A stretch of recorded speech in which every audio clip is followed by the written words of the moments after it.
Usai bertemu Prabowo, Surya Paloh buka suara soal kebijakan pemerintah jika Anies jadi presiden. Tapi spirit semangat kebersamaan menempatkan kepentingan nasional interest di atas kepentingan daripada kedua partai ini, itu komitmen kami. Dari semangat ini juga membantu kita semuanya. Agar apa? Agar kita menghadapinya dengan tenang. Kami ingin membawa suasana yang lebih sejuk, suasana semangat persahabatan, suasana yang membangun semangat kecintaan dan kebersamaan. Kan sudah saya sampaikan bolak-balik komitmen pemerintah untuk tahapan pemilu ini berjalan dengan baik, penyiapan anggaran juga sudah disiapkan dengan baik. Jadi tahapan pemilu kita harapkan tetap berjalan, dan memang itu sebuah kontroversi yang menimbulkan pro dan kontra. Karena begitu tadi konspirasi kekuasaan tidak menginginkan Anies, kan itu soalnya kan.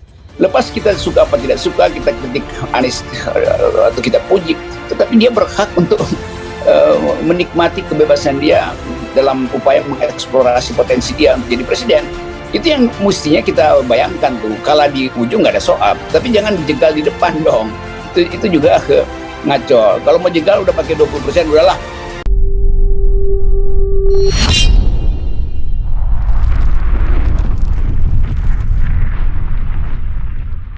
Usai bertemu Prabowo, Surya Paloh buka suara soal kebijakan pemerintah jika Anies jadi presiden.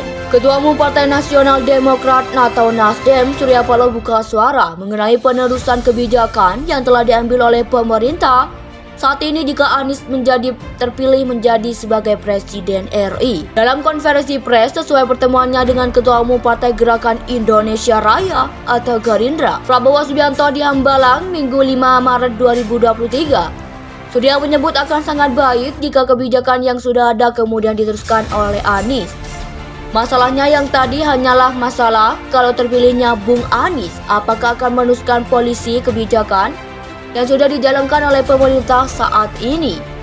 Tentu kalau bisa diteruskan sangat baik sekali, ucapnya sebagaimana diberitakan secara langsung atau live pada program Breaking News di Kompas TV. Kan sudah saya sampaikan bolak-balik komitmen pemerintah untuk tahapan pemilu ini berjalan dengan baik, penyiapan anggaran juga sudah disiapkan dengan baik. Itu tahapan pemilu kita harapkan tetap berjalan, dan memang itu sebuah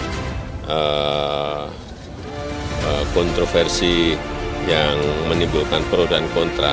Jadi saya bulan Oktober besok, kalau tidak ada halangan, tidak ada perubahan, itu selesai. Nah, selama 4,5 tahun ini jalanin, alhamdulillah ketenangan, keteduhan itu dibangun. Tapi itu sekalian, teman-teman semua, sebagian dari yang dikerjakan untuk membangun rasa kebersamaan, ketenangan itu tidak bisa difoto, teman-teman. Tapi spirit semangat kebersamaan menempatkan kepentingan nasional interest di atas kepentingan daripada kedua partai ini, itu komitmen kami. Dari semangat ini juga membantu kita semuanya. Agar apa? Agar kita menghadapinya dengan tenang. Kami ingin membawa suasana yang lebih sejuk, suasana semangat persahabatan, suasana yang membangun semangat kecintaan dan kebersamaan. Karena begitu tadi konspirasi kekuasaan tidak menginginkan Anies, kan itu soalnya kan. Lepas kita suka apa tidak suka, kita kritik Anies atau kita puji, tetapi dia berhak untuk menikmati kebebasan dia dalam upaya mengeksplorasi potensi dia untuk jadi presiden. Itu yang mestinya kita bayangkan tuh. Kalau di ujung nggak ada soal, tapi jangan dijegal di depan dong.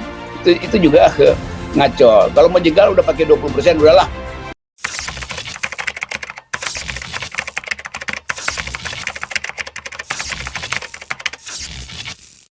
Usai bertemu Prabowo, Surya Paloh buka suara soal kebijakan pemerintah jika Anies jadi presiden. Ketua Umum Partai Nasional Demokrat atau Nasdem, Surya Paloh buka suara mengenai penerusan kebijakan yang telah diambil oleh pemerintah saat ini jika Anies terpilih menjadi sebagai Presiden RI. Dalam konferensi pers sesuai pertemuannya dengan Ketua Umum Partai Gerakan Indonesia Raya atau Gerindra, Prabowo Subianto di Hambalang Minggu 5 Maret 2023. Surya menyebut akan sangat baik jika kebijakan yang sudah ada kemudian diteruskan oleh Anies.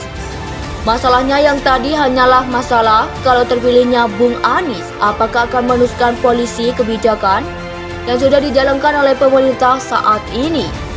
Tentu kalau bisa diteruskan sangat baik sekali, ucapnya sebagaimana diberitakan secara langsung atau live pada program Breaking News di Kompas TV. Tapi spirit semangat kebersamaan menempatkan kepentingan nasional interest di atas kepentingan daripada kedua partai ini, itu komitmen kami. Dari semangat ini juga membantu kita semuanya. Agar apa? Agar kita menghadapinya dengan tenang. Kami ingin membawa suasana yang lebih sejuk, suasana semangat persahabatan, suasana yang membangun semangat kecintaan dan kebersamaan.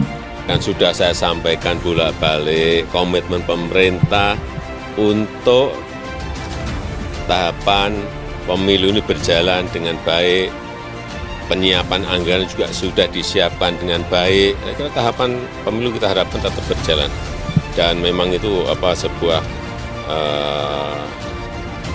kontroversi yang menimbulkan pro dan kontra.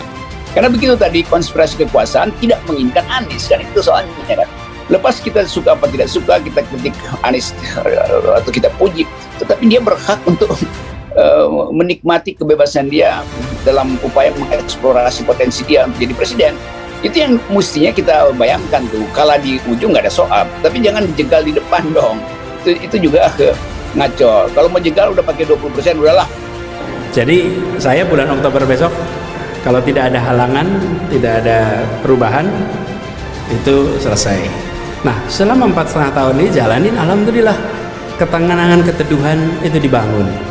Tapi itu sekalian, teman-teman semua, sebagian dari yang dikerjakan untuk membangun rasa kebersamaan, ketenangan itu tidak bisa difoto, teman-teman. Usai bertemu Prabowo, Surya Paloh buka suara soal kebijakan pemerintah jika Anies jadi presiden. Ketua Umum Partai Nasional Demokrat atau Nasdem, Surya Paloh buka suara mengenai penerusan kebijakan yang telah diambil oleh pemerintah saat ini jika Anies terpilih menjadi sebagai Presiden RI. Dalam konferensi pers sesuai pertemuannya dengan Ketua Umum Partai Gerakan Indonesia Raya atau Gerindra, Prabowo Subianto di Hambalang, Minggu 5 Maret 2023. Surya menyebut akan sangat baik jika kebijakan yang sudah ada kemudian diteruskan oleh Anies.